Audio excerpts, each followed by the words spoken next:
আজিৰ মুহূৰ্তলৈকে আমি চৰাইদেউ জিলাৰ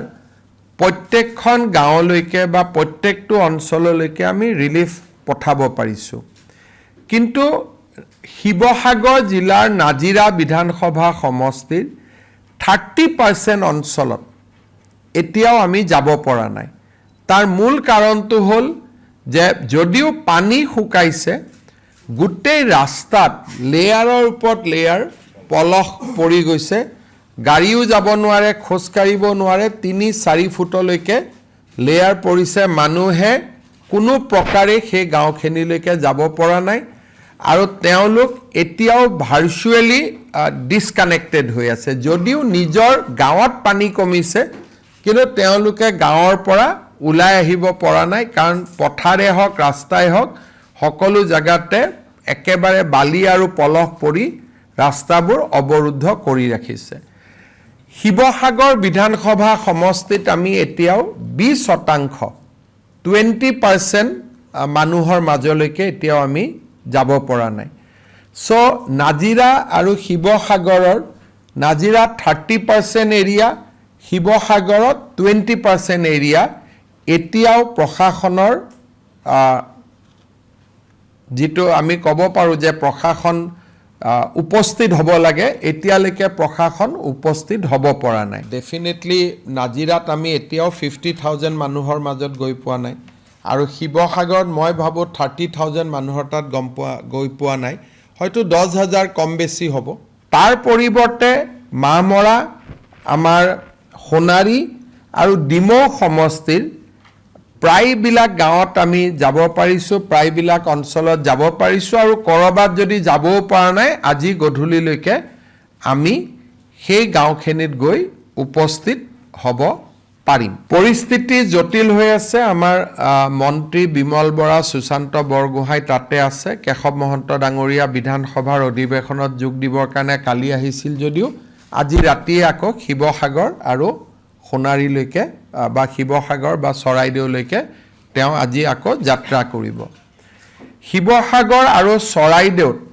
পৰ্যাপ্ত খাদ্য সামগ্ৰী নথকা বাবে তিনিচুকীয়া, ডিব্ৰুগড় আৰু কামৰূপ মহানগৰ জিলাৰ পৰা ৰিলিফ মেটেৰিয়েল পঠাই থকা হৈছে আৰু আমি কণ্টিনিউ কৰিম। বিভিন্ন স্থানৰ পৰা নাওসমূহ সংগ্ৰহ কৰা হৈছে যাতে আমি নাৱেদি যাব পাৰোঁ, কাৰণ ৰাবাৰ যিটো নাও NDRF SDRFৰ থাকে, সি ইভাকুৱেশ্যনৰ কাৰণে তাক ব্যৱহাৰ কৰিব পাৰি, কিন্তু খাদ্য সামগ্ৰী লৈ যাবৰ কাৰণে তাক ব্যৱহাৰ কৰা খুব অসুবিধা। আৰু তাৰ কাৰণে আমি মাজুলী, ধেমাজি, লখিমপুৰ, য'ত যেনেকুৱা টুলুঙা নাও বা আমি পাল নাও বুলি যিটো কওঁ আমাৰ কাণ্ট্ৰি বোট, আমি কাণ্ট্ৰি বোট সংগ্ৰহ কৰি এই জিলাসমূহলৈকে পঠাইছোঁ। পানীৰ অসুবিধাৰ কাৰণে আমি খোৱা পানীৰ বটল, বিস্কিটছ, য'ত য'ত আমি যেনেকৈ পাৰোঁ তেনেকৈ আমি সহায় পঠাবৰ বাবে চেষ্টা কৰিছোঁ। কিন্তু মই আগতেই আপোনালোকক কৈছোঁ যে অত্যন্ত দুখৰ কথা যে নাজিৰা আৰু আমাৰ শিৱসাগৰ সমষ্টিৰ আমি 30 আৰু 20% গাঁৱত এতিয়ালৈকে গৈ আমি উপস্থিত হ'ব পৰা নাই। এয়াৰ ড্ৰপিং কৰাৰ চেষ্টা কৰা হৈছিল, কিন্তু বস্তুবিলাক ফাটি যায়। আজি এতিয়া মই ইষ্টাৰ্ণ কমাণ্ড এয়াৰফ'ৰ্চত কথা পাতিম যে কেনেকৈ পেকেজ কৰিলে আমি নফটাকৈ বস্তু তাত পঠাব পাৰোঁ, তাৰ বিষয়ে আমি আলোচনা কৰিম। PWDৰ লগত আমি কথা পাতিছোঁ যে আজি PWDৰ অফিচাৰসকল যাব, যে ৰাস্তাবিলাক আমি কেনেকৈ ফকলেন বা আন কেনেকুৱা ধৰণৰ ইকুইপমেণ্টেদি ৰাস্তাসমূহ আমি ক্লিয়াৰ কৰিব পাৰোঁ, আৰু ৰাস্তাসমূহ ক্লিয়াৰ কৰাৰ কাৰণে প্ৰয়োজন হ'লে আমি সামৰিক বাহিনীৰো সহায় ল'ম। আজি মই অলপ পিছত ইণ্ডিয়ান এয়াৰফ'ৰ্চ আৰু ইণ্ডিয়ান আৰ্মিৰ ইষ্টাৰ্ণ কামাণ্ডৰ GOC সকলৰ লগত মই কথা পাতিম। কেন্দ্ৰীয় চৰকাৰে গোটেই ঘটনাৰ তেওঁলোকে আমাৰ পৰা ৰিপৰ্ট লৈ আছে। 25 তাৰিখে কেন্দ্ৰৰ ইণ্টাৰ মিনিষ্ট্ৰিয়েল টীম এটা আহিব।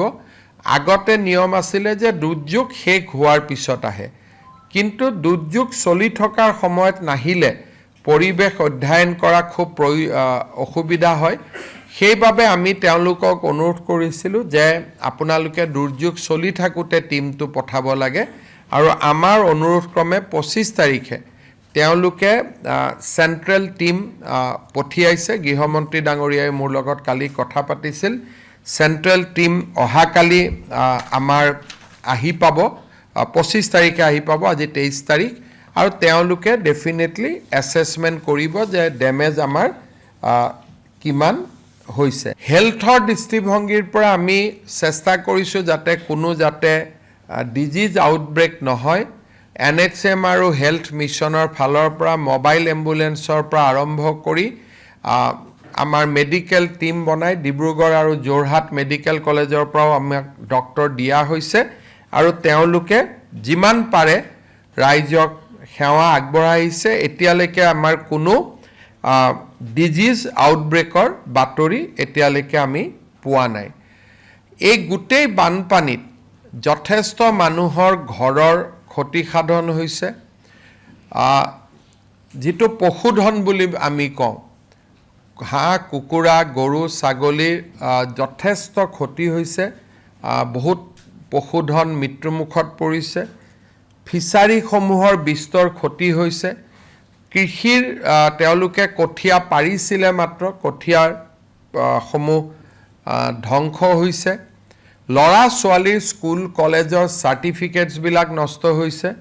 আৰু বাচন বৰ্তনৰ পৰা ঘৰত সাজ পোছাকলৈকে মানুহৰ অবৰ্ণনীয় কষ্ট হৈছে ৰিলিফ এতিয়া অপাৰেশ্যন চলি আছে ডেমেজ এছেছ কৰিব পৰাৰ পজিশ্যনটো অহা নাই অহা 3 দিনৰ পিছত আমাৰ ৰাজ্যৰ কৃষি মন্ত্ৰী ভেটেনাৰী মিনিষ্টাৰ ৰাজ্যৰ স্বাস্থ্য মন্ত্ৰী সকলোকে মই দুইখন জিলালৈকে যাব কৈছোঁ লগত গোলাঘাট আৰু যোৰহাটত যাতে আমি তেওঁলোকক ডেমেজসমূহ এছেছ কৰিব খুব চিষ্টেমেটিকেলি আমি ডেমেজসমূহ এছেছ কৰিব পাৰোঁ আৰু তেওঁলোকক আমি সহায় কৰিব পাৰোঁ বহুজনে মুখ্যমন্ত্ৰী সাহায্য পুঁজিৰ জৰিয়তেও সহায় কৰাৰ চেষ্টা কৰিছে আৰু আন বহুজনে নিজে ফিল্ডলৈকে গৈও দুৰ্দশাগ্ৰস্ত ৰাইজক সহায় কৰাৰ বাবে চেষ্টা কৰিছে বহু ব্যক্তিয়ে মোক সুধিছে যে আমাক তাতে কি প্ৰয়োজন আছে যদি আটাইতকৈ আজিৰ দিনত এই মুহূৰ্তত প্ৰয়োজন আছে কাপোৰ কানি কাৰণ আটাইতকৈ বেছি ক্ষতি হৈছে কাপোৰ কানি আমি গভৰ্ণমেণ্টৰ পৰা যিবিলাক ৰিলিফ দিছোঁ সেই ৰিলিফবিলাক ইউজুৱেলি মিল্ক চাউল দালি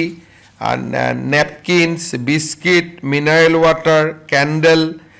হেলোজেন টেবলেট ব্লিচিং পাউডাৰ এই ধৰণৰ সামগ্ৰী আমি যোগান ধৰিছোঁ কিন্তু কাপোৰ কানি এতিয়ালৈকে আমি দিব পৰা নাই আমাৰ নিয়মটো হ'ল যে আমি কাপোৰ কানি কিনি নিদিওঁ আমি কাপোৰ কানি ডেমেজৰ পৰিৱৰ্তে তেওঁলোকক আমি এটা পুঁজি দিম যাতে তেওঁলোকে কিনি ল'ব পাৰে কিন্তু তৎকালীনভাৱে মই শিৱসাগৰ বা চৰাইদেউ জিলা ভ্ৰমণ কৰি অহাৰ পিছত মই দেখিছোঁ যে মানুহক কাপোৰ কানিৰ বেছি প্ৰয়োজন আছে